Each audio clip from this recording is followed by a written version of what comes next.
The Lord be with you. And with your A spirit. reading from the Holy Gospel according to Saint Luke. Glory to you, O Lord.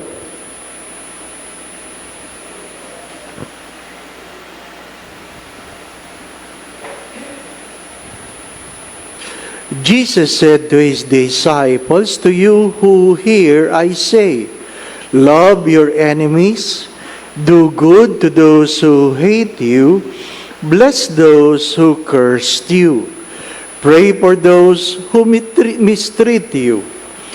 To the person who strikes you on one cheek, offer other one as well. And from the person who takes your cloak, do not withhold even your tunic. Give to everyone who asks of you. And from the one who asks, who takes what is yours, do not demand it back. Do to others as you would have them do to you. For if you love those who love you, what credit is that to you? Even sinners love those who love them. And if you do good to those who do good to you, what credit is that for you? Even sinners do the same. If you lend money to those from whom you expect repayment, what credit is that to you? Even sinners lend to sinners and get back the same amount. But rather, love your enemies and do good to them, and lend expecting nothing back. Then your reward will be great, and you will be children of the Most High, for He Himself is kind to the ungrateful and the wicked. Be merciful, just as your Father is merciful. Stop judging, and you will not be judged. Stop condemning, and you will not be condemned. Forgive, and you will be forgiven. Give, and gifts will be given to you. A good measure, packed together, shaken down, and overflowing, will be poured into your lap. For the measure with which you measure will in return be measured out to you."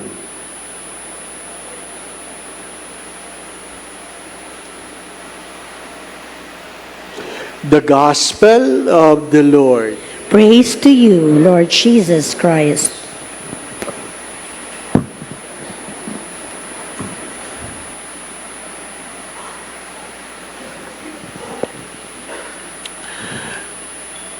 Kabilin-bilinan ng lolo namin habang kami lumalaki, wag na wag kayong magpapaapi. Wag na wag kayong magpapaapi. Kaya merong nang-aapi dahil merong nagpapaapi. Kaya merong nanloloko dahil merong nagpapaloko. Yun ang katuro-turuan ng lolo ko. Pero ang tatay ko, kakaiba. Sabi ng tatay ko, pag binato ka ng bato, batuhin mo ng tinapay. Ano pa? Paulit-ulit yun. Hayaan mo sila.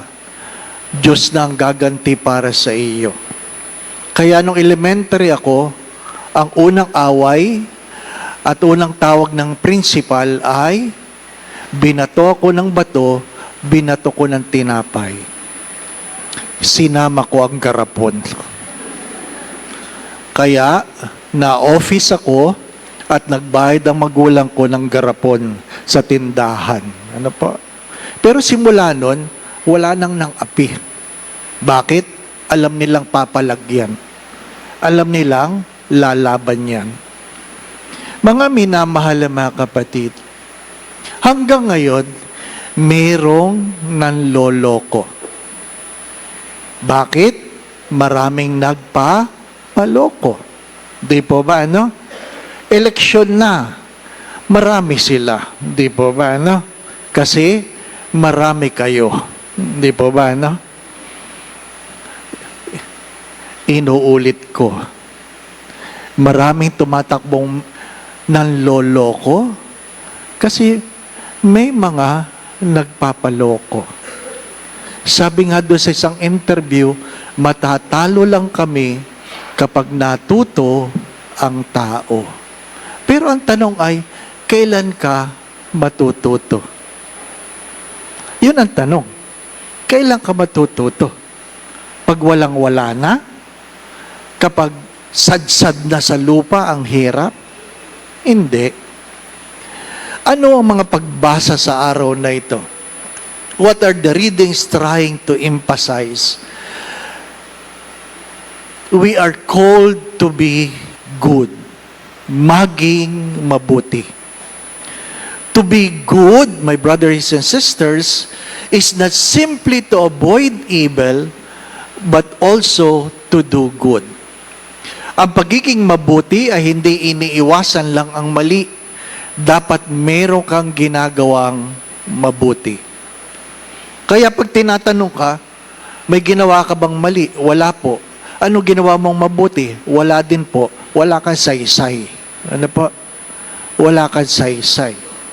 Ngayon, hindi rin sapat na gumagawa ka ng mabuti, pero gumagawa ka pa rin ng masama. Hindi ka pa rin mabuti. Mabuting asawa yan, father. Hindi niyan kami pinapabayaan. Hindi nagkukulang yan sa aking mga anak. Kaya okay lang sa akin kahit marami siyang kabit. Mayroon mga ganun babae. Okay lang ka lang, mister, na may kabit, basta hindi sila pinapabayaan. Pero tama ba yun? Hindi. Ang pagiging mabuti ay gumagawa ng mabuti at iniiwasan ang mali. Mga minamahal na mga kapatid, ano ang unang pagbasa? The virtue of meekness. The virtue of meekness. What is meekness? That is strength under control. Meekness is not weakness, but it is strength under control. Anong ginawa ni David? Meron siyang pagkakataon na gumanti, pero nagtimpi siya para hindi gumawa ng masama. May mga tao na gumagawa ng mabuti, pero pag sila'y inapi, hindi nila kayang magtimpi. Hindi nila kayang magpigil. Hindi nila kayang pigilan na kailamang bunganga. Ha? Sabi, Father, huwag mo gamitin yung bunganga, bibig lang. Kasi pag bunganga, parang ang laki. Parehas lang yun, di po ba? Ano? Hindi makapagpigil ng sasabihin pag sila'y inapi. Kahit nga sa mag-anak di po ba ano? Ang mga masasakit na salita, naririnig natin sa sarili nating kamag-anak. Ano sabi nila? Nangungutang lang naman ako, Father. Ang dami pang sinabi. Sana hindi na lang ako pinautang. Kasi mas masakit yung sinabi kaysa nung ako'y pinautang na. Di po ba, na? Ang akin tanong doon, mamili kayo. Anong gusto nyo? Kayo ang nagpapautang o kayo nangungutang? Hello? Sino kayo doon? Kayo ang nagpapautang o kayo ang nangungutang? O, kita nyo na, ihanda nyo ang mga sarili nyo mamaya. May mangungutang sa inyo. Di ba? Mahirap magpautang. Ang tumatagal na relasyon ngayon ay utang na lang. Utang na lang. Yung mga pangakong hindi natutupad. Sabi nga, pag nangungutang, nakangisi. Ano? Pero pag sisingilin na, nakasinghal. Di ba ba? Ano? Pag nangungutang, malayo pa, nginingitian ka. Pero pag sisingilin mo na, malayo pa, tumatawid na sa kabilang kalye. Para ayaw nilang masalubong ka. At sabi ng isang nangungumpisal, pagod na ako, Father, sa aking pamilya na walang ginawa kundi mangutang. Hindi naman nagbabayad. Ano sabi sa Ebanghelyo? Pag ikaw ay inutangan, huwag mong aasahan na ikaw ay babayaran. Kaya sabi nila, Pag ikaw ay inutangan, ihanda mo yung kalooban na yan ay hindi na babayaran. Di ba? Ay sabi, ano gagawin ko sa mga kapatid ko, Father? Ano sabi ko? Ay di, wag mong pautangin. Ha? Tama ba yan, Father? Oo. Pag may nangutang na hindi nagbabayad, huwag nyo nang pauutangin. Maliwanag po ba yan? O, hindi ka na makakautang sa akin, ate. Sabi ni Father. Oo, gamitin yung pangalan ko. Ha? Sabi nung pari sa Greenbelt, hindi ka na pautangin. Eh, paano, Father? Pag paulit-ulit. Kaya nga, huwag mo pautangin. Bigyan mo na lang. Bigyan mo na lang. Kasi pag pinautang mo, aasa ka ng bayad. Kung binigyan mo, wala. Di ba? Wala. Di wala ka sama ng loob. Siya lang ang masama ang loob. Bakit? Pag hindi mo naman binigay yung buong inuutang, sasabihin, ang damot. Di ba? Ganyan tayo eh. Di ba, ana? Pag binigay mo ang palad, kukunin ang siko. Pag binigay mo ang siko, kukunin ang braso. Pag binigay ang braso, kakagatin ang leeg mo. Ano ba? Kaya maghanda ka. Kaya mahirap maging mabuti. Magtimpi. Magtimpi. Anong meron sa ikalawang pagbasa? Ang panukatan ng kabutihan ay hindi yung kabutihan ng ibang tao. Ang panukatan ng kabutihan ay ang kabutihan ng Diyos. Inuulit ko, ang panukatan ng kabutihan ay hindi ang kabutihan ng tao. Ang panukatan ng kabutihan ay ang kabutihan ng Diyos. Palagi ba ako magbibigay, Father? Ang sagot ay hindi. Kailan ako hindi magbibigay, Father? Kapag wala ka nang natanggap sa Diyos, pwede ka nang hindi magbigay. Inuulit ko. Pag wala ka nang natanggap sa Diyos, pwede ka nang hindi magbigay. Tulad ng, pag di ka na nagising bukas, pwede ka nang hindi magbigay. Di po ba, no? Kasi hindi ka na nagising, di po ba, no? Ang pinakamalaking biyaya ay, ikaw ay magising. Ikaw ay magising. Nung isang araw, dinalo ko yung aking kaibigan sa emergency room ng Cardinal Santos. Ano po? Dinalaw kong ganyan. At tinignan ko yung emergency room. Ang daming tao, ang daming may sakit. Ha? Dumating kami alas 8. Sabi ko, sandali lang, kakain lang ako. Bumababa ang blood sugar ko. Bumalik ako ng alas 10. Ha? Hindi na uubusan ng tao. Pero anong laman ng isip ko? Sabi ko, ganito ba ang tsura ng emergency room? Ganito ba kagulo? Bakit? Kasi gusto kong tanungin, nung ako ba'y na-emergency, ganito ba ang tsura? Nakita ka ng ibang tao? Di ba ano? Sabi niya, oo, Father, ganito. Kasi yung isang kasama ko, siya yung isang kasamang nagdala sa akin sa emergency room. Ha? Ganito? Bakit, Father? Nung tinatanggalan ako ng pantalong, kita nila. Di ba? Ang hirap, no? Hindi bali na, Father, pikit ka naman. Ano ka? Di ba? Hindi mo alam kung kailan ka mapapahiya. Di ba ba, ana? Kaya ano sinasabi sa akin, Father, magdadayaper tayo. Opo. Tatanggalin ko na po ang pantalon mo. Ay, paralyze ako. Hindi naman ako makakapalag. Di po ba? Hindi ako makamulat ang mata. Nung nakita ko, ito pala yung tsura, ganun pala. Ini-imagine ko, ganun pala. Ang dami pala nakakakita, no? Bakit? Ang hirap nun. Kasi nagmimisa ako eh. Di ba? Pwedeng sabihin ng mga nurse at doktor doon, ay, nakita ko na yan. Di ba, na? Sumainyo, Panginoon, ay, nakita ko na yan.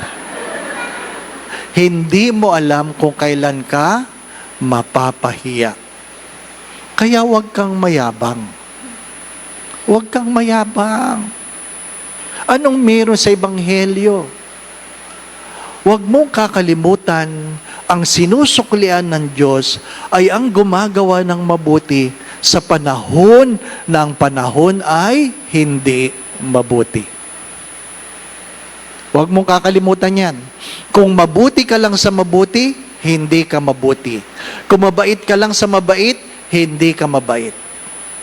Ang tunay na mabuti ay ano? Kapag ikaw ay wala at ikaw ay nanatiling mabuti. Palagi ko po yan sinasabi. If people are good to you, be good to them. If people are bad to you, be good to them because it is who you are. Ang pamantayan ng iyong kabutihan ay hindi kung ano ang ginagawa ng tao sa iyo. Ang pamantayan ng pagiging magalang ay hindi kung ano ang mga tao sa iyong paligid. Kaya nga, sabi nila, kung magalang ka lang sa taong mayaman, pero bastos ka sa janitor, hindi ka talaga magalang. Ito'y aking paalala. Ito'y aking paalala. Lalong-lalo na sa maraming restaurant sa Greenbelt.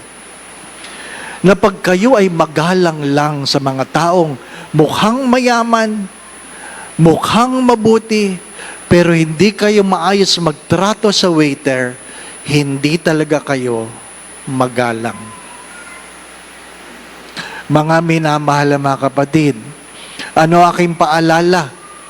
Pag kayo ay mabuti sa inyong kaibigan, galante kayo, pero madamot kayo sa sarili niyong pamilya, madamot talaga kayo. Inuulit ko, kung galante kayo sa ibang tao, pero madamot kayo sa sariling pamilya, madamot talaga kayo. Inuulit ko, hindi sapat na ikaw ay mabuti, dapat iniiwasan mo ang mali.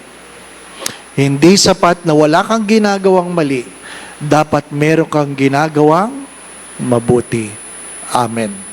Again, my brothers and sisters, to be good is to do good and avoid evil. It is not enough that we avoid evil by not doing good. The Lord be with you. And with your spirit. And may Almighty God bless you and your family. The Father, the Son, and the Holy Spirit. Amen. We now go in peace to love and serve the Lord. Thanks be to God.